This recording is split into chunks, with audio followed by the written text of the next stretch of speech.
भारत में चाहे कोई कुछ करे या ना करे, पर एक काम बड़े ही अच्छे तरीके से करते हैं, वो ये है चर्चा। तो हमने सोचा क्यों ना हम भी शुरू करते हैं चर्चा। तो हमने सोचा क्यों ना हम भी शुरू करें चर्चा। चर्चा उन मुद्दों पर जो घट रहा है हमारे आसपास में, चाहे फिर अपने देश भारत की करें, चाहे फिर हमारे देश से बाहर अंतर्राष्ट्रीय मुद्दों पर। मेट्रो हेडलाइंस, आपकी बात सबके साथ, देखना तो बनता है। तो आज के चर्चा में हम बात करने वाले हैं 3 ऐसे विषयों पर जो कहीं ना कहीं हमसे जुड़े हुए हैं।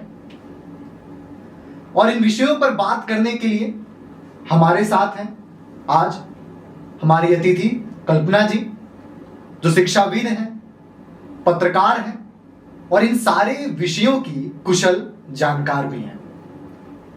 तो आइए मैम इस चर्चा की शुरू करते हैं। और सबसे बड़ा जो मुझे लगता है ये विषय शायद आपसे भी जुड़ा हुआ है और हमारे देश की आधी आबादी से जुड़ा हुआ है, जो विषय है नारी आरक्षण कानून को लेके, जो कल बिल पास होने पे जो चर्चा हो रहा था।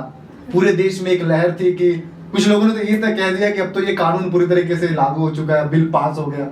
लेकिन जब शाम को खबर आई कि नहीं, जो सोचा गया था, जो सोच के साथ हम आगे बढ़ रहे थे, हमारे देश की आधी आबादी खुश थी, वो हुआ नहीं। ये जो आरक्षण था ये 2029 से पूरी तरीके से हट जाएगा। एक तरफ विपक्ष ये दावा करती है कि वो महिलाओं के हित के लिए काम करती है, महिलाओं का भला सोचती है, विकास की बात करती है। लेकिन जब इस कानून पर वोटिंग की बात आई तो कुल 528 वोट में से सिर्फ और सिर्फ 298 वोट ही इसके पक्ष में मिलते हैं और बाकी 230 वोट विपक्ष में। यानी कि जो 5 वोटों का अंतर था वो विपक्ष से सिर्फ और सिर्फ 5 लोगों ने वोटिंग की। तो ये तो पूरी तरीके से विरोधाभास है, क्योंकि एक तरफ जो विपक्ष बड़े चीख चीख के दावे करती है कि हम तो महिलाओं के साथ हैं, महिलाओं के हित में बात करते हैं, ऐसा कर देंगे वैसा कर देंगे, लेकिन जब सामने से दिख कुछ और रहा है तो क्या कहेंगे इस पे? आप क्या लगता है आपको? बिल्कुल, काफी लंबे समय से महिलाएं इसका इंतजार कर रही थी। 2023 में ये बिल पास हो गया तो काफी आशाएं जगी कि शायद, क्योंकि 1996 से जब से ये बिल लाने की तैयारी चली, महिलाओं ने काफी लंबा इंतजार किया कि शायद इस बार कुछ उनके लिए अच्छा कुछ होगा। लेकिन जहां एक तरफ सत्ता पक्ष ने अपनी तरफ से बहुत कोशिश की, जिन पे अक्सर एलिगेशन लगाए गए कि इलेक्शन के समय में ऐसी कौन सी मजबूरी थी, ऐसी कौन सी आवश्यकता थी जो इसको आपने मिड, क्योंकि अभी मानसून सत्र भी आने वाला है, जब भी आप इसको ला सकते थे, लेकिन आपने पहले इस पे प्रयास किए। तो मेरा ये कहना था कि चलिए ठीक है, आपकी, मैं विपक्ष की इन बातों से भी एग्री हो जाऊं कि आरक्षण का लाभ, लेकिन यदि आप महिलाओं का साथ देते लाभ तो आपको भी मिल सकता था।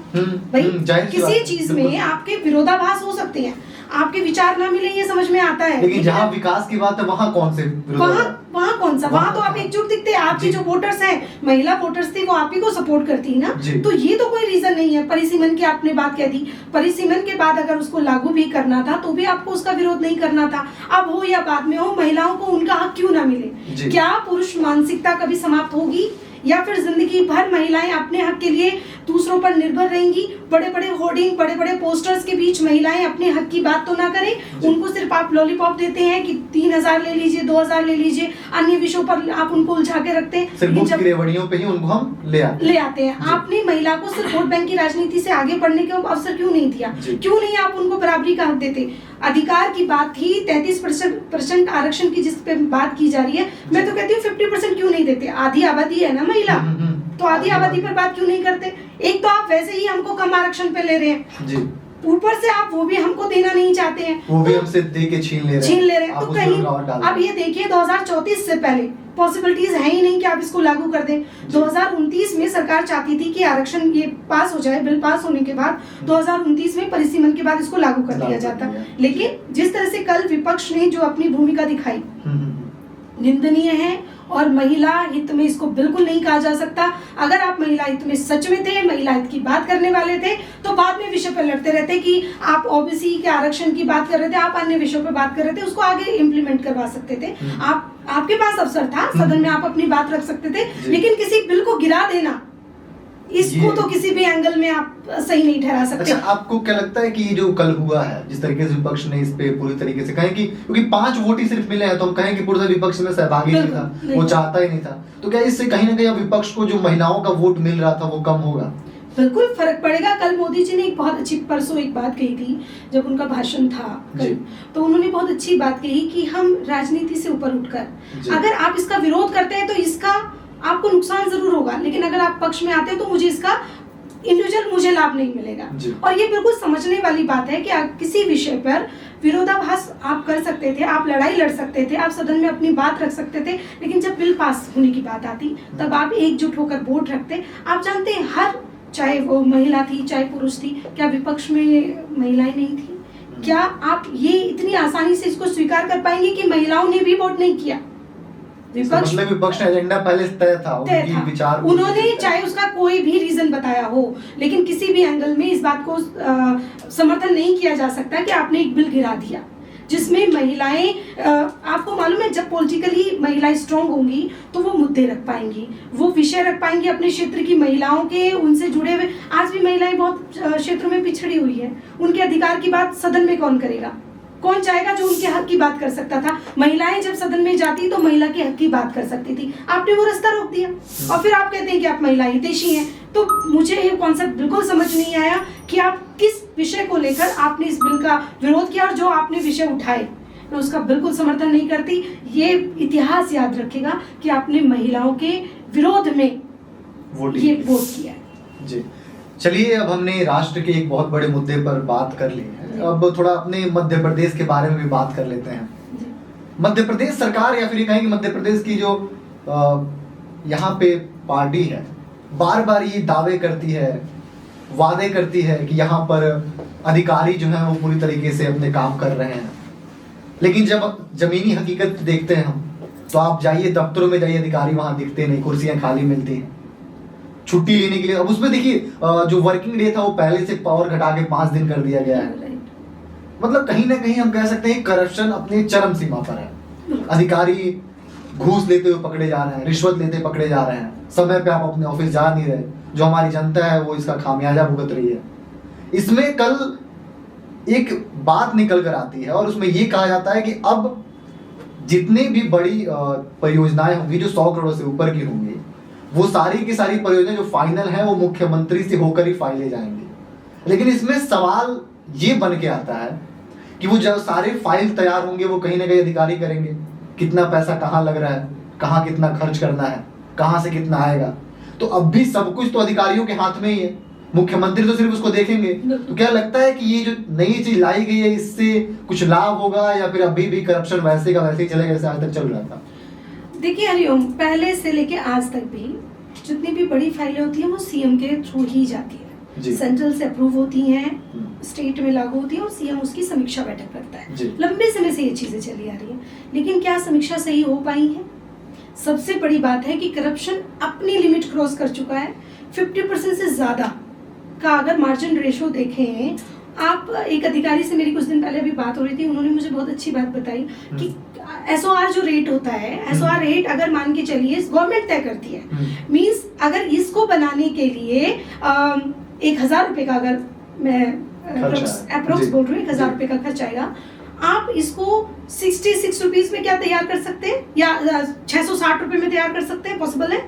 नहीं है। लेकिन जब आप टेंडर बिड में जाते हैं तो आप इसको 660 रुपए में बनाने के लिए टेंडर डालते हैं और आपका अप्रूव हो जाता है। ये कैसे पॉसिबल है?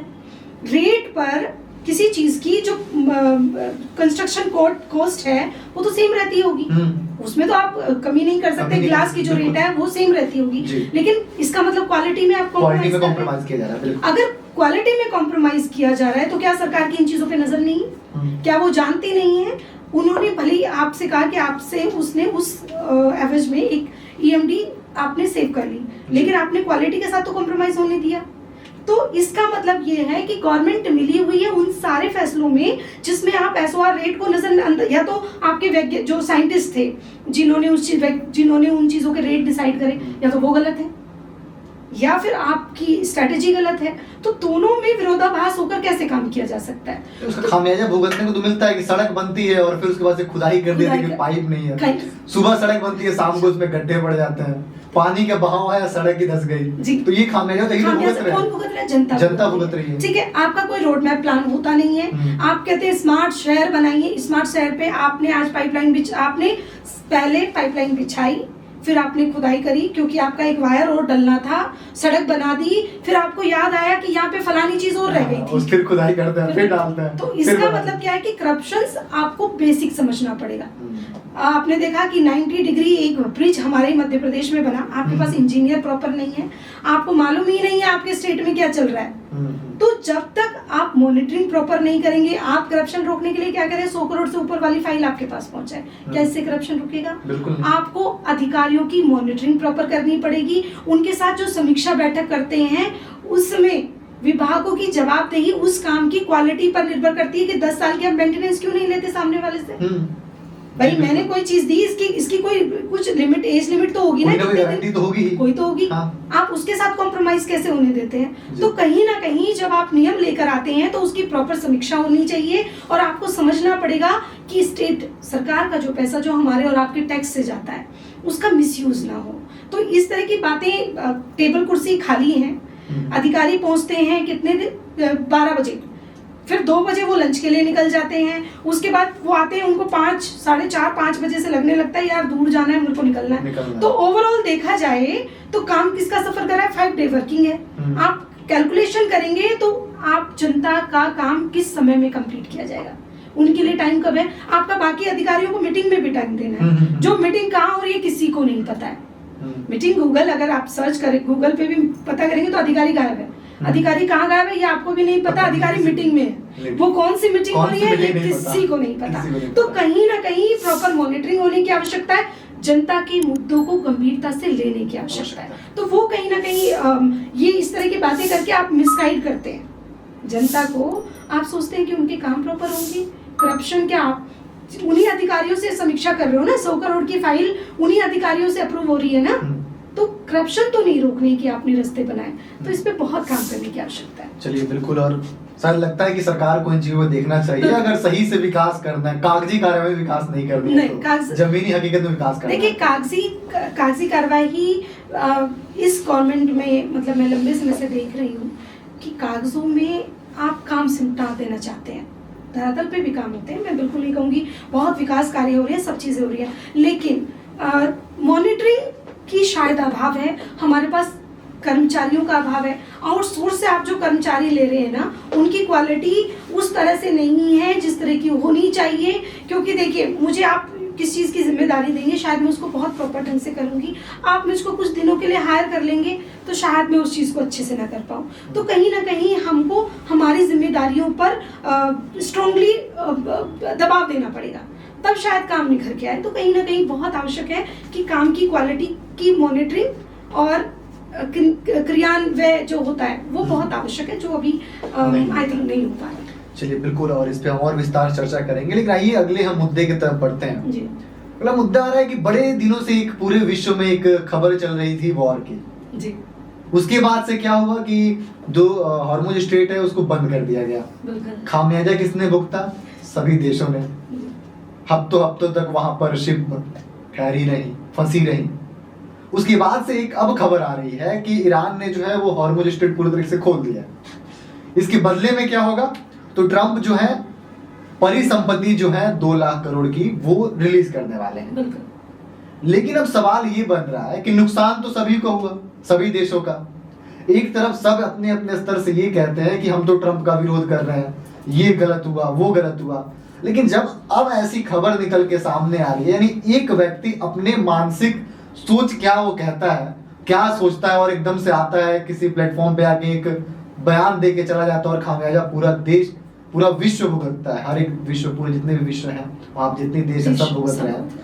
लेकिन सामने से अगर कोई बोल नहीं रहा, तो इस पर क्या कहेंगे आप? क्या डर है, या फिर कोई राजनीतिक यहाँ पे चाल चली जा रही है, या फिर कुछ और है जो आपकी और हमारी और जो सामान्य लोग उनकी समझ से बाहर है?